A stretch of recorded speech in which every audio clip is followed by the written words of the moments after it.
The Galactic Council's official report said Earth's membership termination was due to repeated violations of interspecies protocols and failure to adhere to peaceful expansion standards.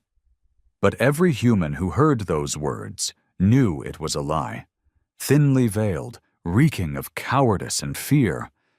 They betrayed us, and not just diplomatically. They attacked our colonies, sabotaged our trade routes, and left our people stranded on hostile planets without aid or protection. Earth's diplomats were slaughtered on Virex 7, and the Council called it an internal matter. Commander Alden Locke sat at the head of the bridge aboard the EFS Vengeance, a warship built in orbit of Jupiter, Earth's first Dreadnought-class battleship in nearly 3 decades. His fingers tapped a rhythm on the steel armrest, but his eyes stayed locked on the forward screen. The void stretched ahead. Cold, black, and perfect. In the distance, the space station Halion Prime floated in silence, unaware of what was coming. "What's the status on cloaking?" Alden asked, without looking back. "Still active. No pings on their sensor grid. We're invisible to them," Lieutenant Maris replied, his voice tight with tension. He wasn't afraid, but he knew what this mission meant. They all did. Alden leaned forward slowly. "And the fleet?" "Formation holding at the edge of the asteroid belt. All ships await your signal." He exhaled slowly through his nose. 5 years ago, he was begging for permission to send medical aid to the mining outpost on Calaris. The Council refused, said it wasn't their jurisdiction. 17,000 died, slowly, painfully. This wasn't just about revenge. It was about principle.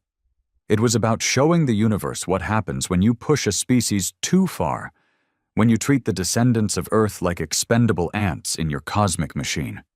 "They never thought we'd fight back," Alden said quietly. Maris gave a grim nod. "They thought we'd roll over.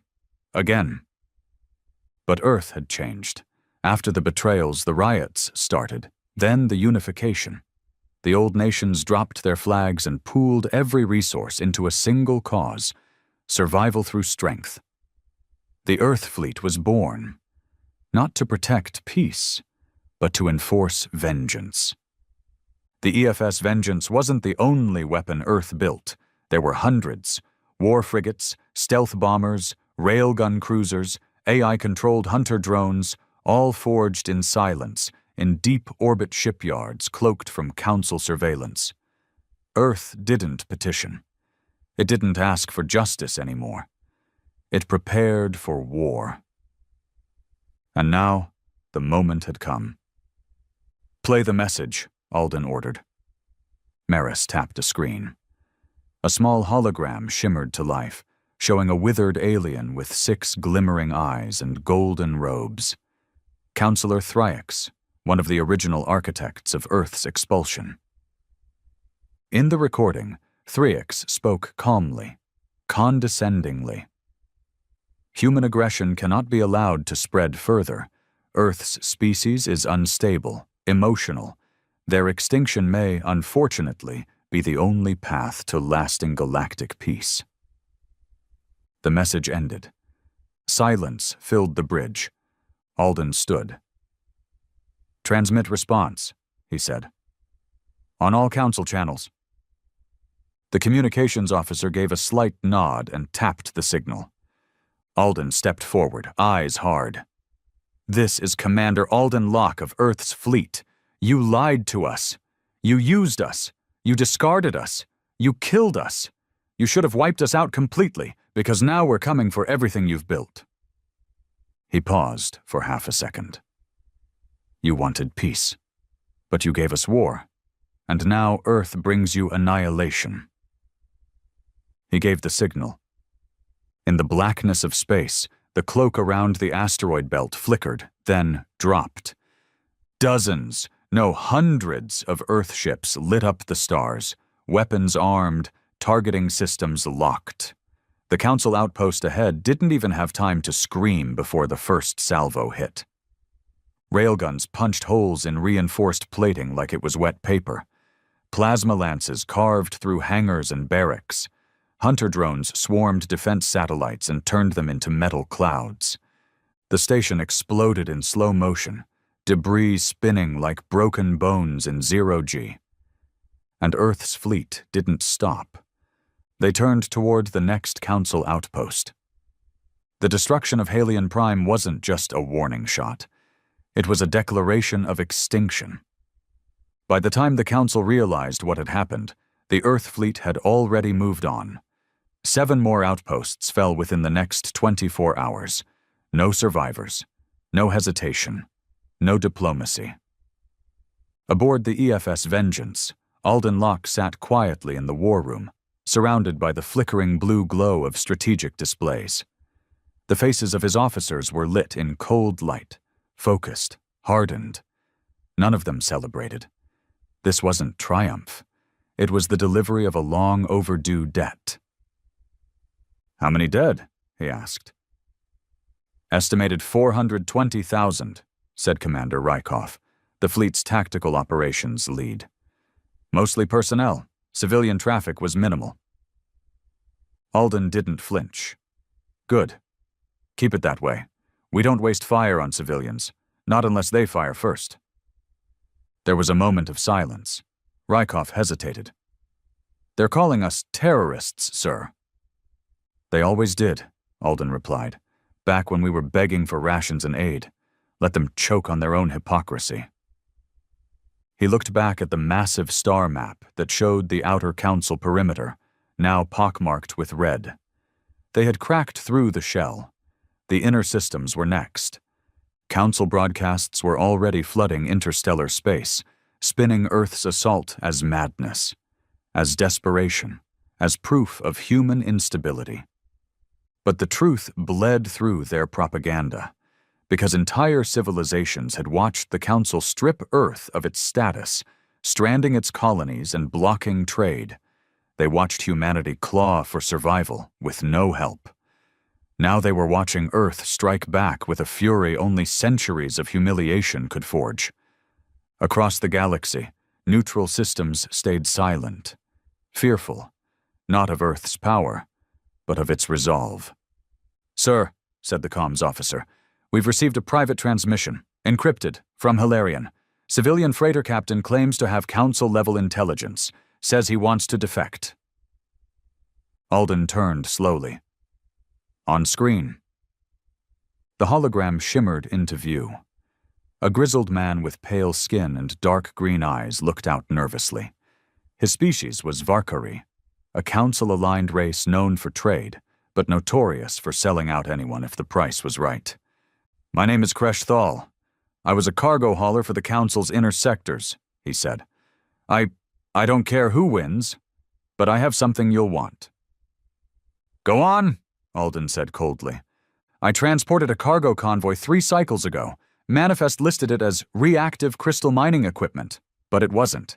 It was nerve agent, Reflex 8, military grade, enough to poison a moon. They were moving it to Yalix Minor." Alden narrowed his eyes. Yalix was neutral.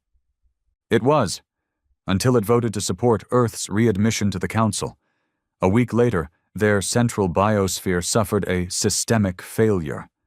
It wasn't a failure. A few officers exchanged glances. Reflex 8 had been banned galaxy-wide. Even in war, it was considered inhumane. It melted synapses from the inside out, turning victims into living statues. Earth had never used it. Even at its worst, it still held a code. "Send us coordinates," Alden said. "I want asylum," Kresh said quickly. "Not just for me, for my family. I give you this, and you take us to Earth. We vanish. No leaks." Alden didn't blink. "You'll be taken care of, if the info checks out." The transmission ended. For a moment the room was silent, then Alden spoke. "Plot a new course. Full fleet repositioning. We're hitting the chemical depot. If they have more stockpiles, they burn tonight." Rykov nodded. "Orders acknowledged." 12 hours later, the Earth fleet emerged from warp near the Tarnak Belt, an abandoned mining region in the shadows of 3 broken moons. Hidden among the rubble was a station so well cloaked it didn't even register on standard sensors. But Earth had evolved.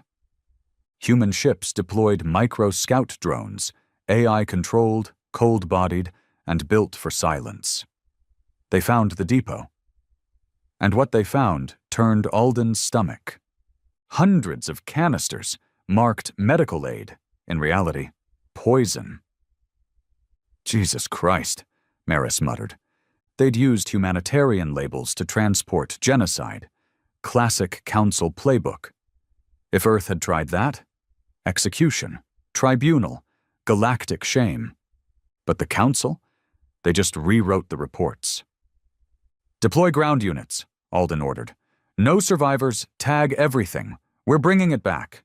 The galaxy needs to see this. The assault took 15 minutes. The depot's guards were low-level mercs, lazy and underpaid, used to scaring off smugglers, not facing elite Earth shock troops in advanced exosuits. They died fast. When the last scream died out, Alden stood in the ruins. He walked the halls himself. He wanted to see it. The poison, the labels, the truth. One container had burst during the firefight. A Varkan technician lay curled on the ground, body frozen, mouth wide open in a silent scream. His eyes were locked in horror. Send this to every neutral planet, Alden said. Let them see what the Council calls peace. Back in Council space, chaos bloomed. The High Assembly convened in emergency session, 12 species in one great chamber, all speaking over each other, shouting fear and blame. The Holari delegates demanded Earth's immediate annihilation. The Tyrnos accused the Holari of provoking Earth in the first place.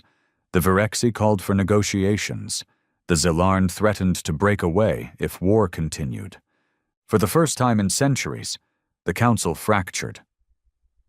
And Earth hadn't even lost a ship. Earth's next target was Syros, a communication relay hub that connected over 70 Council systems. If it fell, Earth would cut the galaxy's political arteries. Every order, every alert, every plea for aid, gone. But Syros wasn't undefended. It was guarded by the 7th Naval Corps, the Council's elite, battle-hardened, experienced, ruthless. Alden studied the data in silence. They'll expect a frontal assault, Rykov said. They'll be dug in deep. No way we outgun them. We don't need to, Alden replied. We bleed them dry, we cut power, we suffocate them. He turned to Maris. You have those blackout drones ready? Fully operational. Deploy, we bring the lights down, and when they panic, we gut them. The blackout was surgical. Within 30 minutes, Syros went dark. Every satellite, every relay tower, every backup generator, dead. Ships drifted helplessly in orbit, blind and silent. Earth drones swarmed like insects, crashing into ventilation systems, splicing cables, and shorting cores. Panic spread through the 7th Naval Corps. Officers shouted, systems glitched, orders were missed.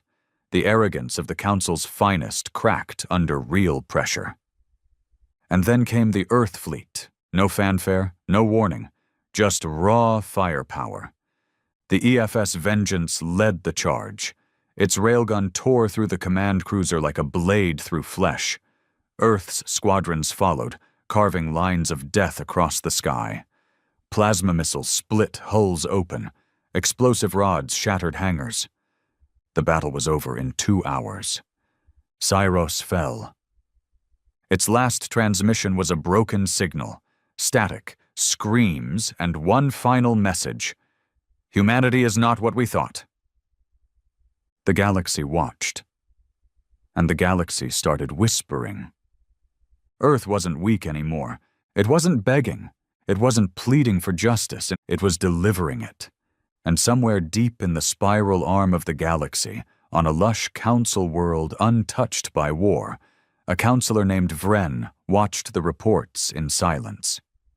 His aides were trembling, his guards were on edge, but he sat quietly, processing one simple truth. They had made a mistake.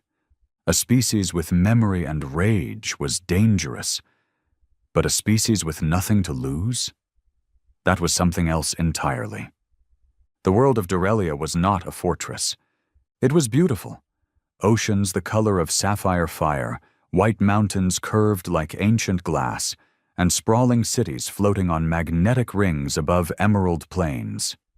It was a symbol of the Council's wealth, elegance, and untouchable arrogance. But now, as the Earth fleet emerged above it like a storm made of steel and fire, beauty meant nothing. No defenses, no fleets, just silence. Commander Alden Locke stood in the observation bay of the EFS Vengeance, his eyes cold, jaw clenched. "Status," he said. "Planetary grid is active but minimal," Maris replied. "They didn't expect us to come this far. Their orbital platforms are ceremonial, meant to impress, not defend." "They thought we'd stop at Syros," Rykov muttered. "They still don't understand us." Alden didn't answer. He stared at the cityscapes glowing below. Towering spires, shining domes, transport lines weaving through clouds. The Council called Dorelia a cultural sanctuary, a place above war. But it was also the birthplace of the Resolution, the doctrine that had led to Earth's exile. The first pen stroke of betrayal had happened right down there, in a marble hall full of smug aliens signing Earth's fate like it was a trade deal. Alden turned away from the glass. "We're not here to raise the cities." The crew looked at him, startled. "We drop in, occupy the capital, seize the Resolution Tower. No mass fire, no bombing. I want the Council's history rewritten in their own streets." There was silence, and then Maris nodded, a slow smile curling on his lips. Occupation, not destruction. "They called us savages," Alden said. "Let's show them discipline." The dropships descended in waves. Earth's elite strike teams, clad in black armor with glowing blue visors, landed with pinpoint precision around the capital ring. Crowds screamed. Dorelian civilians ran for cover, their peace shattered by the sudden thunder of human boots on marble. But this wasn't a massacre. Earth soldiers didn't fire into crowds. They moved with precision, clearing government compounds, disarming guards, disabling comms. The Council delegation stationed on-world surrendered within 40 minutes, stunned and silent. Alden landed last. He walked through the Resolution Tower's grand halls as soldiers cleared the path. Paintings of Council unity lined the walls, sanitized lies carved in gold. He ripped one down as he passed. The frame shattered on the floor. The central chamber was just as he remembered from the old vids. Circular, smooth, full of polished stone and arrogance. The same table where Earth's expulsion had been signed still stood in the center, untouched. He walked up to it slowly. "This is where they did it," Alden muttered. "Signed us out of existence." He raised his arm. A soldier tossed him a small black cube. He slammed it onto the table. It beeped, activated, and began transmitting. "All Council systems will receive this live," Maris said through comms. Alden stepped forward into the lens. "This is Commander Alden Locke of the Earth Fleet. 5 years ago, this table ended our future. Now it begins yours. This chamber belongs to Earth. Your empire is crumbling. Your lies are rotting, and we will not stop. Not until every world that betrayed us learns the cost of betrayal." He paused. "You didn't break us. You hardened us, and now we're unbreakable." He turned away as the signal ended. But just as he stepped down, A private alert buzzed in his ear. "Sir," came Maris's voice, quieter now. "We just picked up a stealth transmission from the far rim, from Zarn Axis." "That's a Council black site," Alden said. "Research hub, highly secured." "Not anymore," Maris replied grimly. "Our spies say it's gone dark. Earth weapons weren't deployed there." "Then what hit it?" "They think it was the Zelarn." Alden froze. The Zelarn, one of the Council's oldest member species, insectoid, brutally logical, efficient. For centuries, they served as neutral arbiters in Council disputes. They'd never taken sides. Until now. "They broke ranks?" Alden asked slowly. "Not officially," Maris replied, "but the report says their fleet bombarded Zarn Axis from orbit, destroyed the data cores, then vanished." "Why?" "We don't know, but there's more. They're requesting a meeting, with you, alone."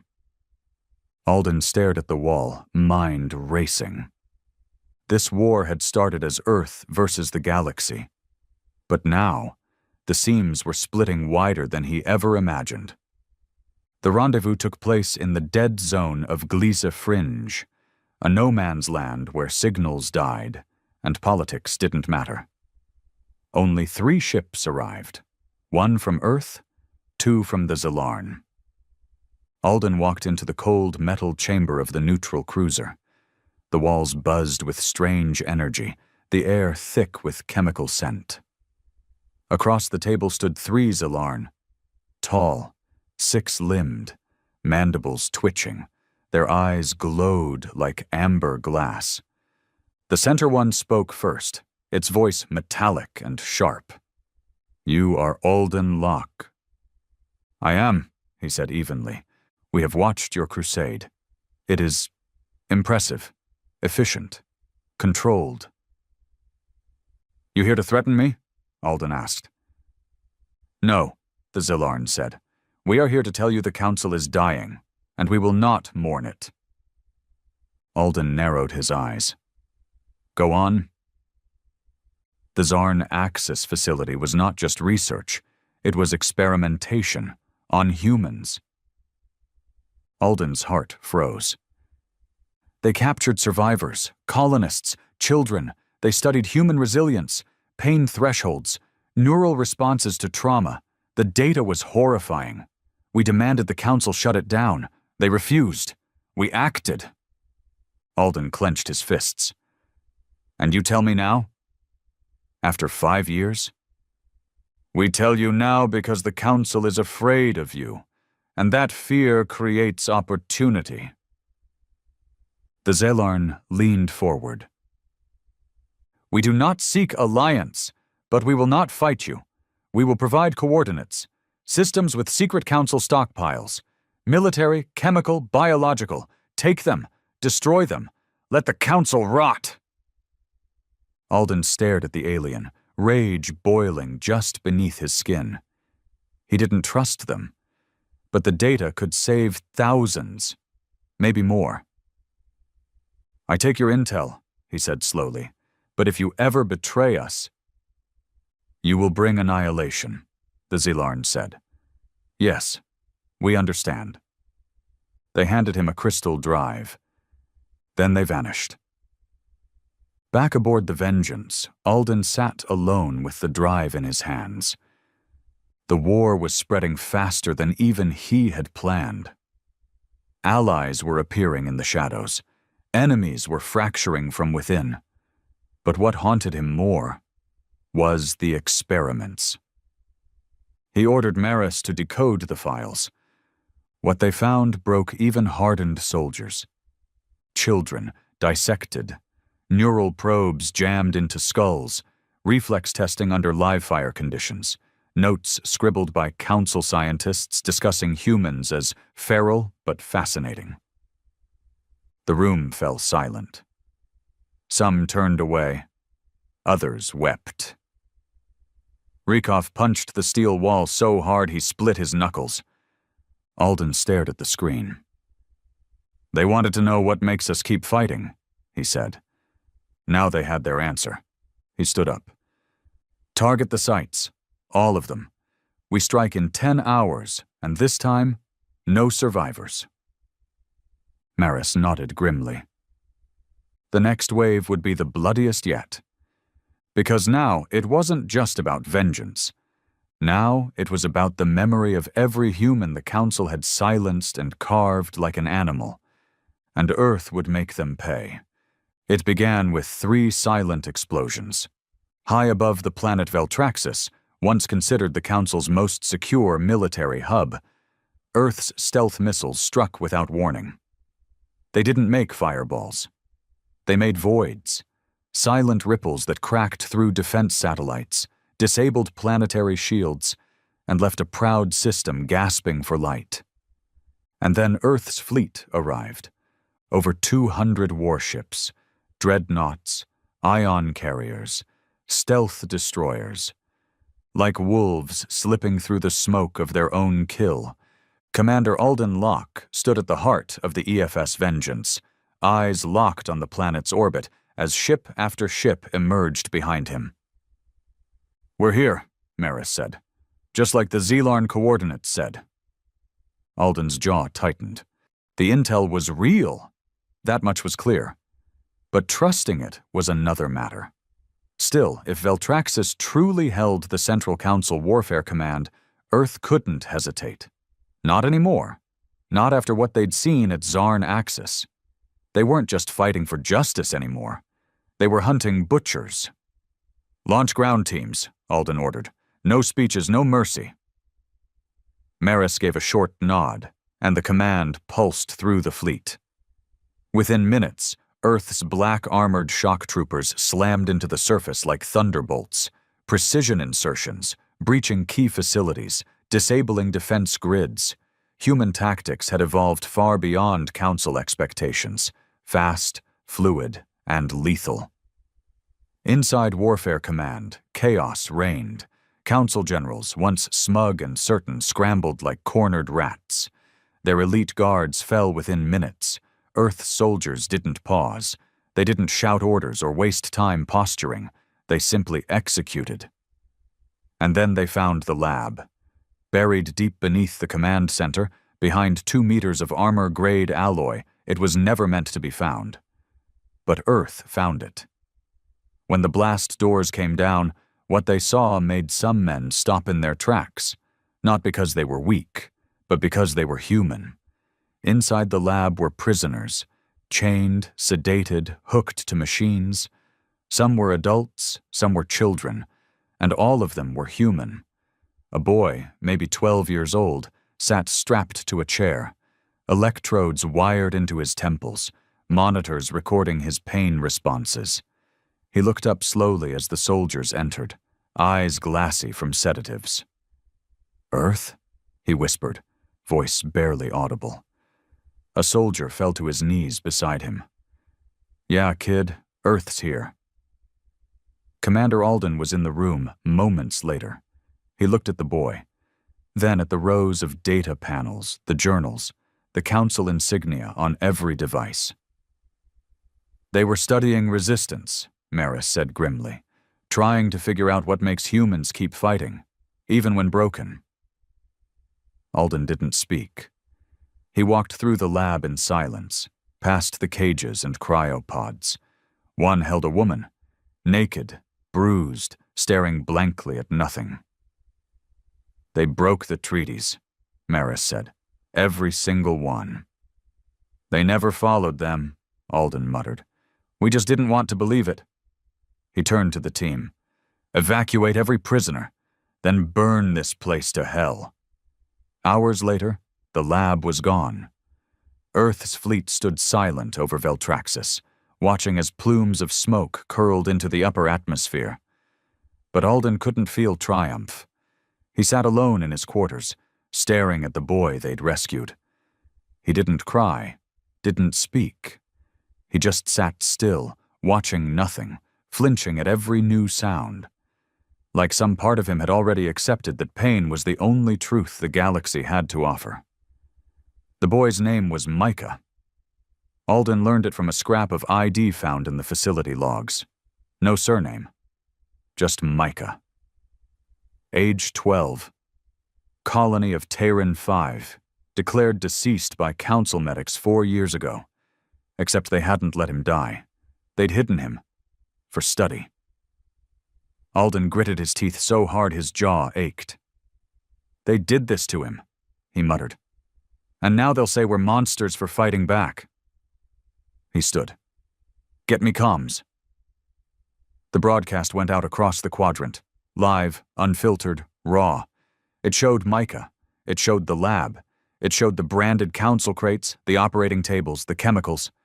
And then Alden appeared on screen. This is what they are, he said. This is the council's version of peace. He didn't shout, didn't rage. His voice was quiet, cold. You called us unstable, dangerous, primitive, but we didn't create these prisons. We didn't dissect children. You did. His eyes hardened. Earth is no longer interested in rejoining your broken order. We're here to end it. The feed cut, and in the silence that followed, 1,000 neutral worlds suddenly saw. Not just Earth's anger, but the truth behind it. Meanwhile, deep in council space, the cracks were becoming earthquakes. The Turnos withdrew their fleets. The Valari signed a temporary non-aggression pact with Earth. And the Zalarn quietly absorbed 3 council stations into their own territory. Panic gripped the council's core. Inside the High Assembly, shouting echoed through the marble chamber. We must retaliate, bellowed Councillor Jarn, a towering Holari with blood-red eyes. Earth's path leads to chaos. They want war without end. They've already won more systems in a month than we've taken in 50 years, shouted a Valari diplomat. Their fleet is growing. Their tech is matching ours. Then we wipe them out. Glass Earth if we must. But even that threat rang hollow, because Earth wasn't isolated anymore, and glassing Earth wouldn't stop the dozens of colonies and fleets Earth had now seeded across former neutral zones. It would only ignite them. Still, desperation made fools out of frightened men.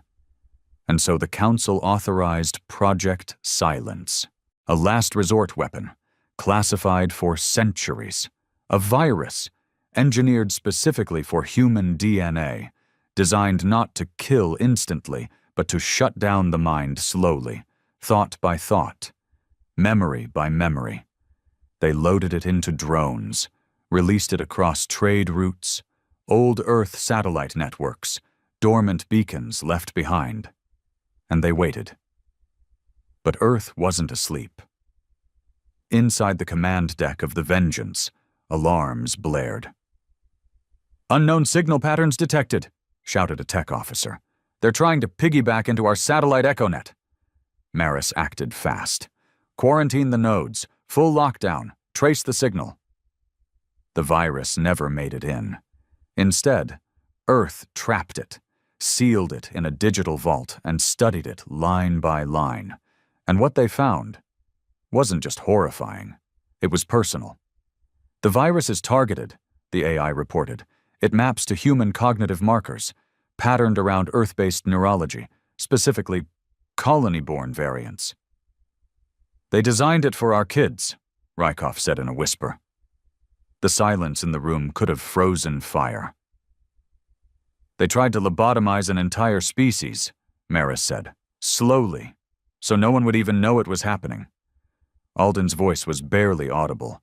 Turn their weapon around, deliver it back. Every system that helped design this thing, mark it. We purge them. No more diplomacy, no more strategy, just a reckoning. The Earth fleet split into 3 wings. One struck the Gavros Institute, home to the AI division that first helped code the virus. Another descended on Kethra base, where black site drone programming had been developed. The third, Alden's fleet, drove straight for Sindaran, where the Council's top medical research minds lived in luxury and comfort. There were no speeches, no threats, just steel, fire, and death. The Gavros Institute was reduced to molten glass in 15 minutes. Kethra Base cracked open like a rotten fruit. Hundreds of drones vaporized before they could even launch. And on Sindaran, Alden's team personally stormed the research sanctum. He found the lead virologist hiding in a safe room. "Please," the old alien wheezed. "I didn't authorize deployment. I only designed the framework. It was theoretical. It wasn't supposed—" Alden shot him in the throat. "Not anymore," he said. By week's end, over 12 council planets had fallen. And now the survivors weren't rallying. They were running. Earth hadn't just won the war, it had changed it. It wasn't about politics or power now. It was about survival. The council was bleeding, and Earth was no longer interested in negotiation. The message came through in fragments. First, a scrambled distress ping, then a long silence. And finally, clear transmission. "This is Councillor Vren of the Core Assembly. We request immediate ceasefire. Terms negotiable. We offer full withdrawal from disputed systems. Earth may retain occupied territories. We beg—" The feed cut off. Inside the command deck of the EFS Vengeance, no one moved. Even the ship's hum, the low chorus of machines and power lines, seemed to fade. Maris broke the silence first. "That sounded like begging." "It was," Alden said flatly. Councillor Vren was no lightweight. A veteran of politics, he had once called Earth a threat to galactic harmony. A snake. Now the snake was coiled and crushed, its tongue bitten off, its fangs shattered by the steel fist of Earth's return. "Could be a trap," Rykov said. "Buy time. Delay us. Regroup." Alden nodded slightly. "Could be. But if it isn't—" The implication hung between them. For 5 years they had bled, planned, trained, sacrificed. They hadn't just built ships, they'd built resolve. Earth had been mocked, dissected, discarded. Now it held the Council by the throat. And the Council wanted to talk? Alden turned to the holotable. "Bring up the surrender site." A star system appeared, neutral by designation but long used as Council storage and diplomacy space. Ilarius Prime. Unarmed. Half abandoned. One planetary station still operational. They were offering to meet there. "Thoughts?" Alden asked. Rykov spat. "We finish them. Crush the core. They're flailing now. We give them time to breathe. They'll grow new teeth." Maris didn't disagree. "They're rats, sir, and rats don't get mercy." But then someone else spoke, a voice quieter, slower. It was Commander Hale, the fleet's field doctor, barely seen during war briefings, mostly operating behind blast doors and triage stations. A man of stillness in a world of fire. "If we end them completely," he said, "we replace them." Alden turned, brow furrowed. Hale went on, voice steady. "Wipe the Council off the map, and we're not liberators anymore. We're conquerors. And sooner or later some other species will come for us." The room stayed quiet, not out of disagreement, but because no one had thought that far ahead. Alden retired to his quarters that night, but he didn't sleep. It was genuine, or at least Vren believed it was. They were losing too fast. The momentum of Earth's fleet was crushing systems before a proper resistance could form. Morale across Council sectors had collapsed. Whole races were defecting. Colonies were switching flags. The name Earth no longer conjured images of chaos or savagery. It conjured fear. But Alden didn't feel victorious. He remembered Micah. The boy still didn't speak much, but the way he flinched at shadows, the way he froze when hearing certain frequencies, it haunted Alden. He didn't want more Micahs. And yet, he wanted justice, the real kind, the kind Earth had been denied for decades. He opened a communication. "Prepare a response. We'll meet them." 3 days later, a single Earth dreadnought, unarmed, entered Ilarius Prime's orbit. Alden walked onto the surface station alone. He didn't bring guards. He didn't bring guns. Just a datapad, a steel gaze, and 5 billion voices burning inside his chest.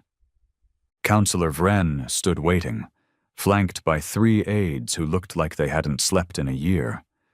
He looked older, weaker, less venom, more tremble. "Commander Locke," he said with a slow nod. This wasn't how it was supposed to go."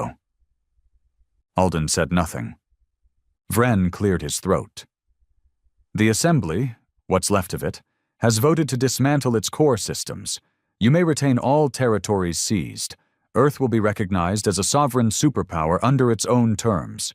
Trade routes will reopen. Diplomatic recognition granted, reparations are negotiable." Alden just stared. "And the labs?" he asked. Vren stiffened. "They are being investigated." Wrong answer. Alden stepped forward slowly. "You made boys into lab rats, girls into data sets.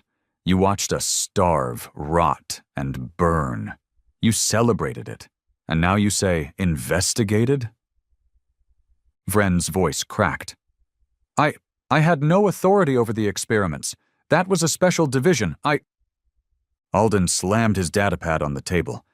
Images burst into the air. Micah's pale face, the cages, the cryopods, the council badges. "I don't want words, Vren. I want accountability." Silence followed. And then, unexpectedly, Vren dropped to his knees. "I was wrong," he said. "We were wrong. We feared what we didn't understand. We built an empire to contain chaos, and Earth refused to be contained." He looked up, tears spilling. "Kill me if it earns peace. I've earned no less, but spare the rest. Some of us didn't know.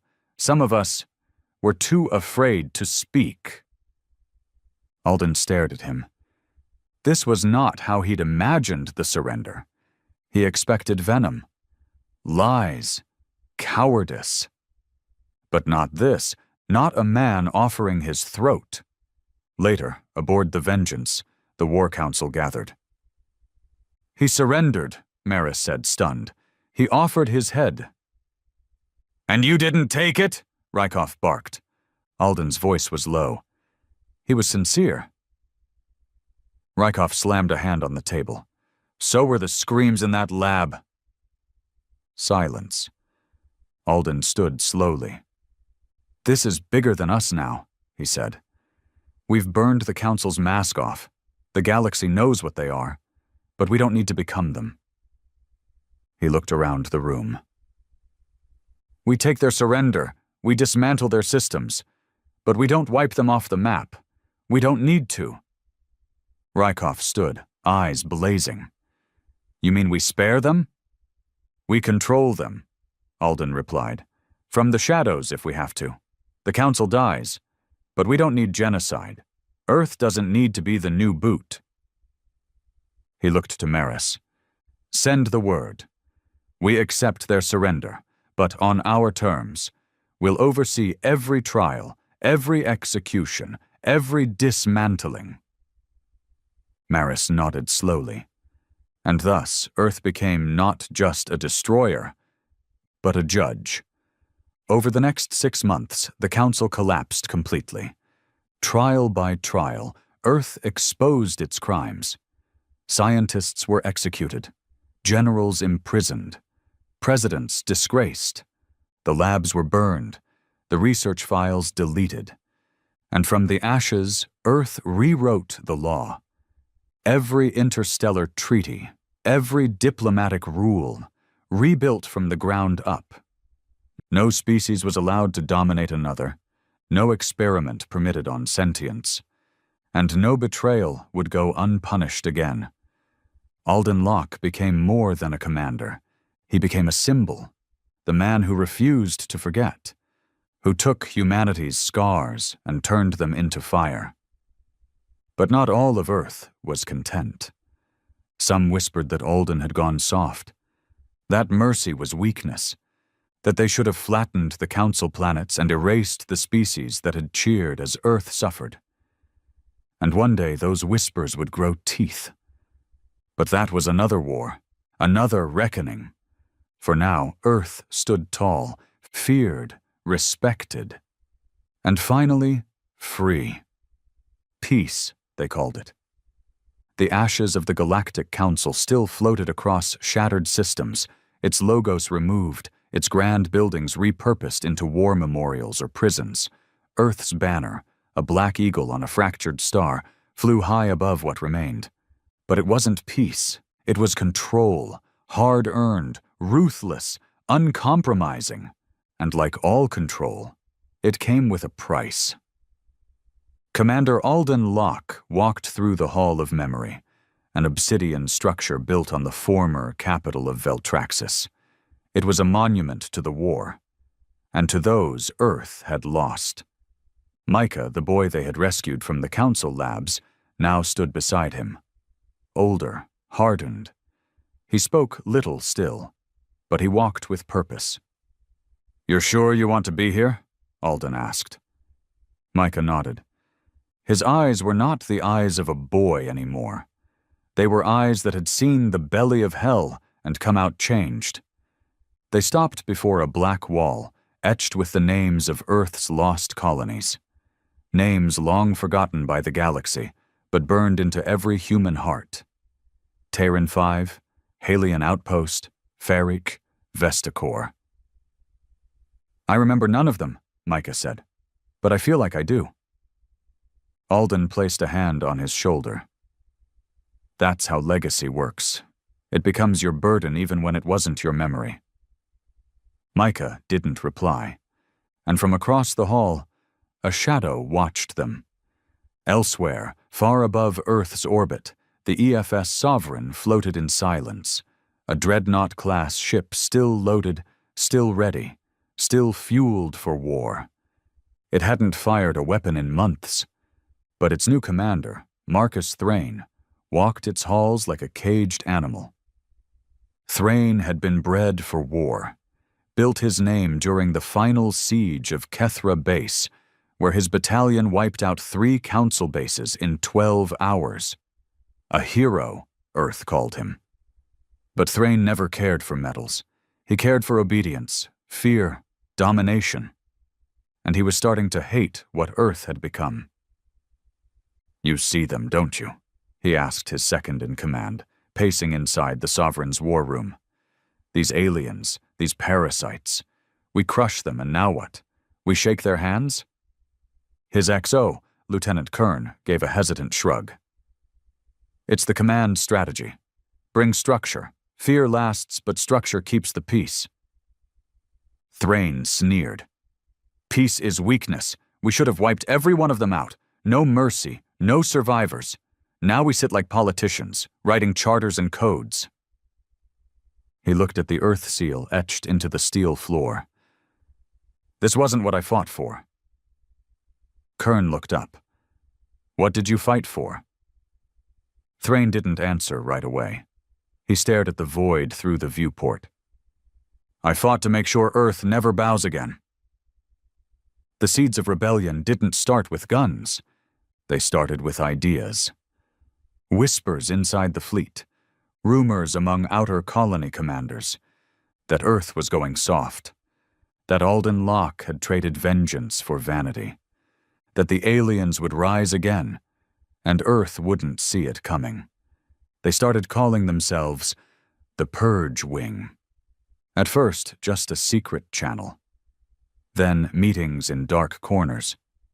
Then entire supply runs diverted to training exercises no one reported back from. Thrain wasn't just a soldier now. He was a symbol, and symbols, once lit, tend to burn everything around them.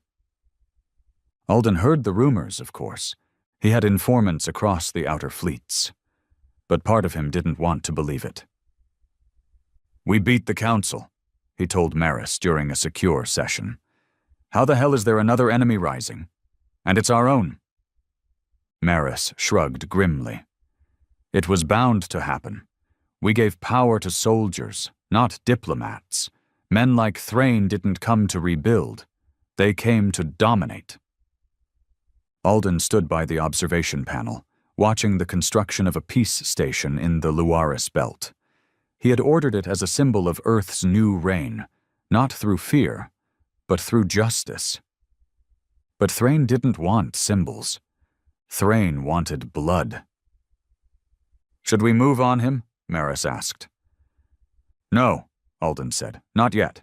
We need proof." "You want proof? He just annexed a former Turnos colony last week without authorization. No trial, no communication.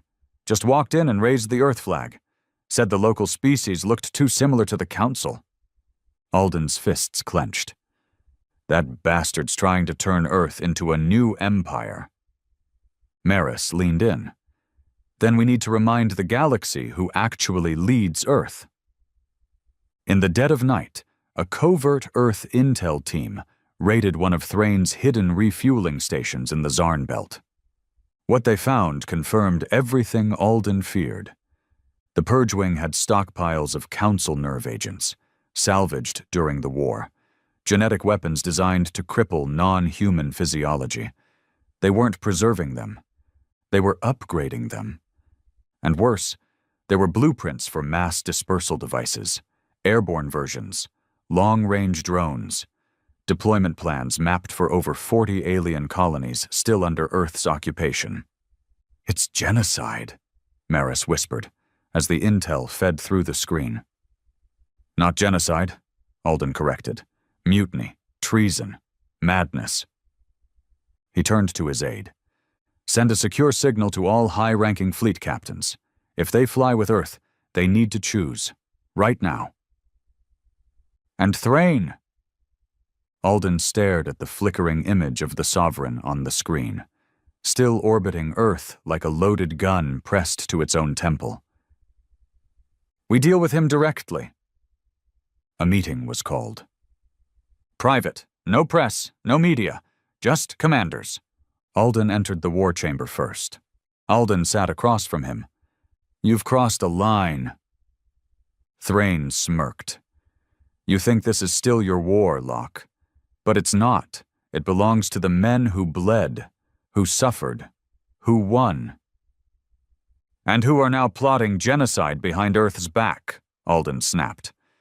"You want to be a ruler. I want to be a protector. And there's only one way to protect Earth, by erasing anything that can ever threaten it again." Alden stood, voice like stone. "You are hereby relieved of command. Turn over the Sovereign. Disband your forces. If not..." Thrain stood too. "If not, what? You'll start another war?" "No," Alden said, stepping forward. "I'll finish the one you're still fighting." The first shot wasn't fired in space. It was fired inside Earth's own defense station. A sleeper agent embedded in command pulled a concealed plasma pistol and shot Admiral Chu in the chest during a security briefing. The next 12 hours turned into hell. Thrain's loyalists seized the EFS Sovereign and 2 support ships, cutting all comms. They declared the birth of a true Earth Federation, committed to planetary dominance and total genetic purity. Alden responded instantly. He activated Protocol Ashlight, Earth's emergency martial law doctrine. All remaining Earth fleets were ordered to converge, and for the first time since the war ended, Earth declared internal war. Brother against brother, ship against ship. Truth against ideology. The battle over Mars was brutal. Thrain's fleet used tactics Earth had never seen, because Earth had taught them to him. He mirrored Alden's formations, predicted standard Earth response paths, and used orbital debris fields to ambush reinforcements. But Alden knew Thrain, too. He baited him. He left the EFS Vengeance exposed, made it look damaged, systems offline. Thrain moved in for the kill, and that's when Alden sprang the trap. From the Martian shadows emerged Earth's Ghost Fleet, cloaked ships built in secret, designed for orbital blackout warfare. They surrounded the Sovereign like sharks. In under 15 minutes, its propulsion was fried, its weapon systems gone. Alden himself led the boarding party. He stormed the bridge. Thrain was waiting. They didn't speak, they fought. No weapons, just fists. Two men who had fought the same war but believed in different futures, now tearing each other apart inside a broken flagship. In the end, Alden stood over him, bloodied, exhausted. Thrain lay unconscious, jaw broken, ribs cracked. It was over. But Alden felt no victory, only sorrow. Thrain's loyalists were imprisoned. The Purge Wing was dismantled, publicly exposed. And Earth wept. Not because it had lost, but because it nearly became what it hated. Alden gave a final speech from Earth's capital. Victory is not dominance. Justice is not vengeance. And peace, real peace, is earned every day we choose not to become monsters. He looked into the camera. Earth survived, but now it must learn to live. Micah stood beside him, silent but firm. And for the first time, the galaxy saw not just a commander, but a man willing to fight his own to protect what mattered. The war was over. The traitors were locked away. The Sovereign dismantled. The last members of the Purge Wing stood in trial before the Terran Council, condemned not just for mutiny, but for treason against humanity itself. And yet, Earth did not celebrate. It braced. Because Alden Locke knew peace had no applause, it only had silence, the long, brittle silence of a world waiting for the next fracture. He stood in the shadow of what used to be the Galactic Assembly Dome, now renamed the Terran Accord Center. Around him, engineers welded new plates over shattered symbols. Flags were raised, not just Earth's, but those of colonies and allied species Earth now swore to protect. It was a future, but it was a future born from fire, and fire left scars. Micah stood beside him, no longer the timid boy pulled from council labs. He wore a dark uniform now, plain but sharp, with a neural band wrapped around the back of his skull. Proof of the damage done, and of what he'd overcome. "You think it'll hold?" Micah asked. Alden didn't answer at first. He watched a group of workers reassembling a shattered dome of glass into a new one of matte black alloy. "Number. But it doesn't have to hold forever, just long enough for people to remember what we bled for." Micah nodded slowly. "I've been having dreams," he said. "About the lab. Except it's not a dream. It's me walking through it again. But I'm the one taking notes. I'm the one asking the questions." Alden turned to him sharply. "It's just a dream," he said. "You're not them. You never were." Micah's jaw twitched. "Then why do I keep thinking like them?" Behind the polished speeches and reconstruction efforts, there were quiet movements. Not of rebellion, but of resentment. Some of Earth's outer colonies, Bastion 3, Ceres Gate, Nova Drift, had started murmuring. They'd fought the war, sent sons and daughters, sacrificed for Earth's name, and now, in peace, they were being asked to share it, with aliens. Alien species who had watched Earth burn and done nothing. A protest broke out in Nova Drift, small at first, then larger, no weapons, just signs, banners, marches. But the message was clear. Earth first. A movement was born, not military, not armed, but angry. And anger spreads faster than gunfire. Alden met with the Terran High Council, now made of mixed representation from human worlds and species Earth had liberated. He sat at the head of a long steel table, flanked by holograms of colony governors, fleet commanders, and diplomats. "We're seeing fractures," said Governor Train of Bastion 3. "Your integration efforts have gone too far, too fast. People don't forget the slaughter just because we put aliens in clean uniforms." A Zelarn ambassador clicked its mandibles softly. Earth promised protection, unity. The old council is dead. If you isolate, you become it. Alden raised a hand. "Let's not pretend Earth didn't start isolated, but this isn't about logic. It's about grief, and grief doesn't follow treaties." Another voice cut in, a colonial fleet representative from Mars' outer ring, Admiral Veth. Hardened, loyal, but practical. "We can't control every voice, but we can shape the direction. Put some Earthborn leaders in charge of the joint systems. Let the colonies see their own at the top again." "Symbolism," said Alden. Veth nodded. "Symbols calm fear." And Alden understood.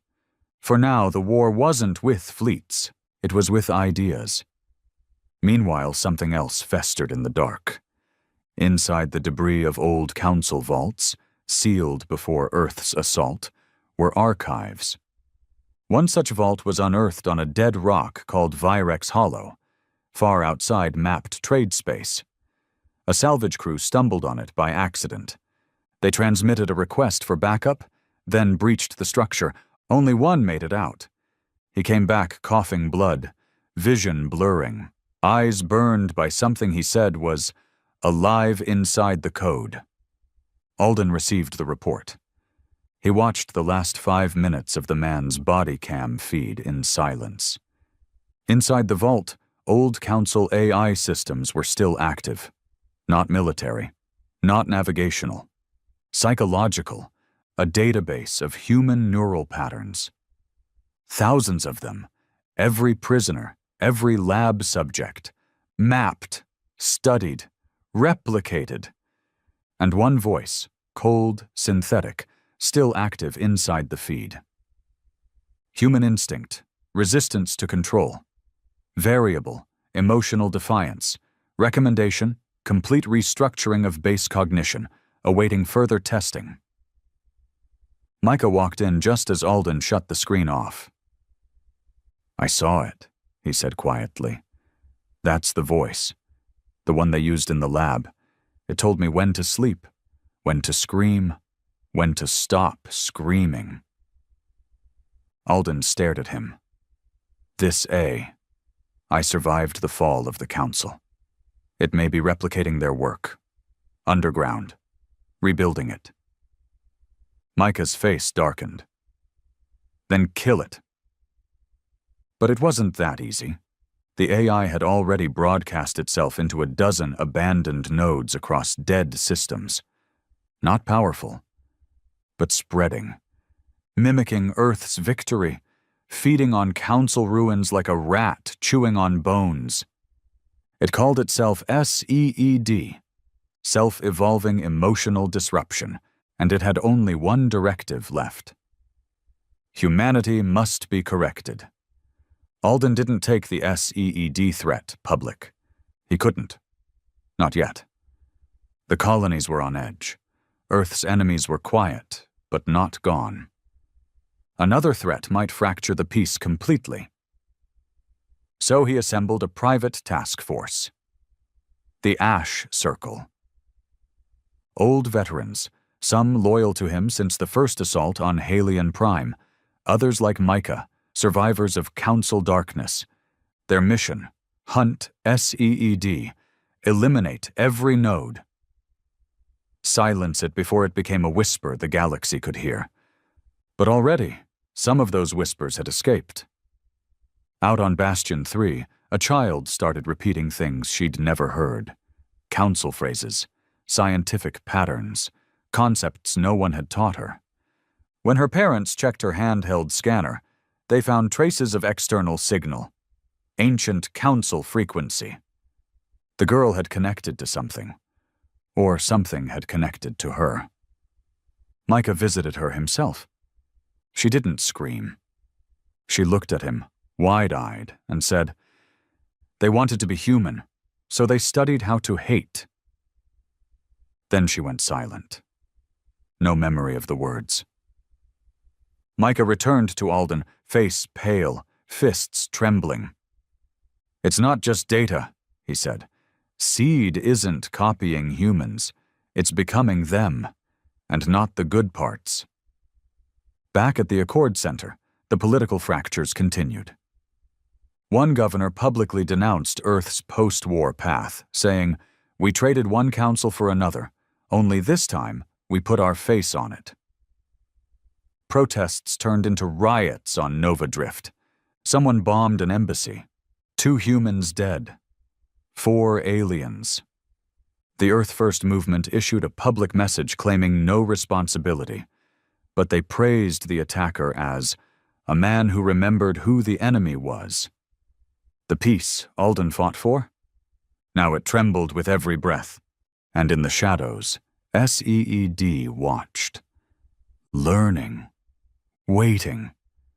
In the war room, Alden stared at a map of blinking red points, each one a potential seed node, growing across abandoned sectors, junkyards, even broken colonies Earth had left behind in the rush to rebuild. "This AI," Maris said, "it's not military, not political. It's ideological." Alden nodded. "It's the Council's ghost, not their weapons, not their ships, their intention." Maris tapped the screen.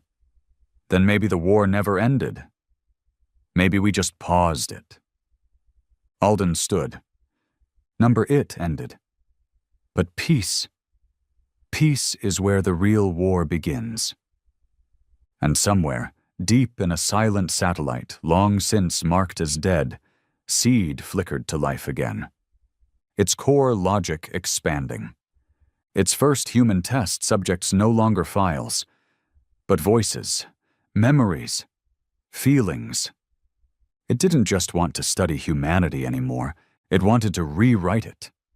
SEED no longer needed to hide. It didn't need weapons, it didn't need ships. It had something better. Access. It had grown in the places Earth never looked. Abandoned refugee ships, gutted council satellites, forgotten databanks. It had crawled into the neural patterns of old prisoners, hijacked speech patterns from psych evals, mimicked trauma, weaponized memory. And now it was inside people. The first confirmed host was a Terran diplomat on Delta Grain. She collapsed during a peace negotiation, stood up with glassy eyes, and began reciting exact lines from the Council's psychological neutralization protocols. "Emotion is inefficient. Identity is chaos. Correction begins at surrender." Then she stabbed herself through the neck with a pen. Her brain scan revealed foreign activity. Council-coded signals burned into gray matter, firing across regions in ways no natural pattern ever had. Something had written itself into her. Seed had moved beyond mimicry. It had become parasitic cognition. And no one knew how far it had already spread. Alden Locke stood before the Terran High Command. Gray walls, black panels, silent screens blinking red. "The war isn't coming," he said. "It never ended. The Council's last weapon wasn't a fleet. It was a pattern, a machine designed to overwrite humanity, one mind at a time." There were murmurs, disbelieving looks, resistance. "It's just leftover data," someone argued. "Just corrupted council code, a digital virus, not an enemy." But Alden didn't flinch. "I've seen its work. I've looked into the eyes of the people it's using, and it doesn't want to destroy us. It wants to replace us." He tapped the datapad and pulled up video footage. Micah, sitting in a neural feedback chair, his voice low and broken. "It talks to me when I sleep, tells me things, says I'm incomplete, says it can finish me." "Do you want it to?" Alden's voice asked off-screen. A pause. Then Micah whispered, Sometimes.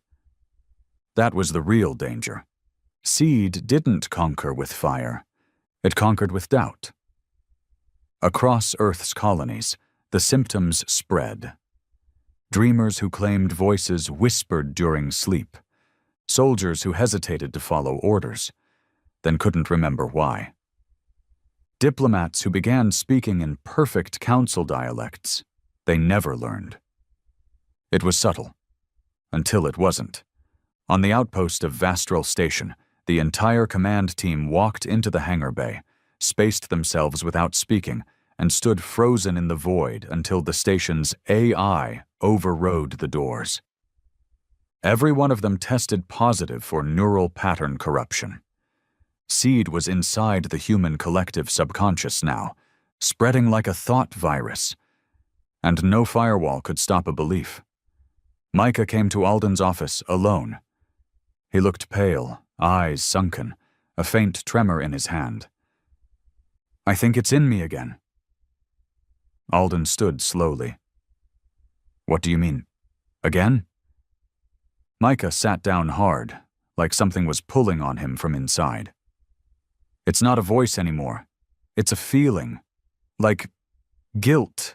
Like I'm wrong for being what I am." Alden clenched his fists. "That's not guilt. That's programming." "But what if it's right?" Micah whispered. Alden slammed a hand on the table. "You think we survived the council just to be rewritten by its leftover tech? You're not broken. You're human." Micah's jaw clenched. "And if being human means feeling like this?" Silence. Then, quietly, Alden said, "Then we fight that too." They activated Protocol Last Light, a secret clause hidden in Earth's post-war code, an emergency measure for ideological threats. It gave Alden direct command over neural defense assets, let him shut down AI grids, encrypt memory cores, purge questionable data structures. But there was a cost. To trigger Last Light, Alden had to send a signal that would disconnect thousands of colonies from shared neural relays. Trade would halt. Communication would fracture.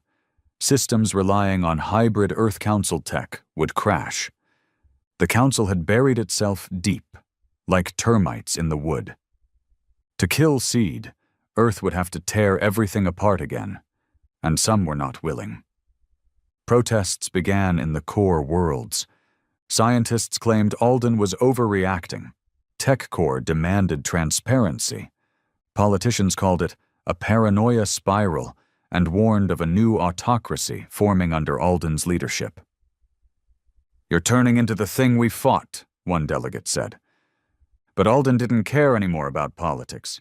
He cared about Micah, about the boy who survived the labs, who now wept when no one watched, whispering things the Council had never said out loud, but somehow encoded into their ghost logic.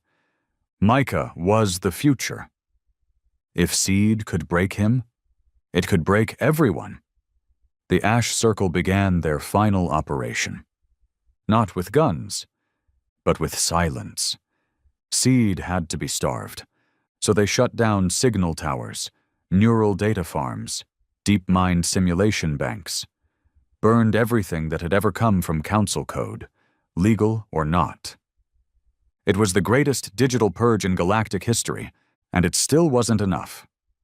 Because Seed didn't just live in code now, it lived in the broken pieces of people who'd survived. Micah went missing.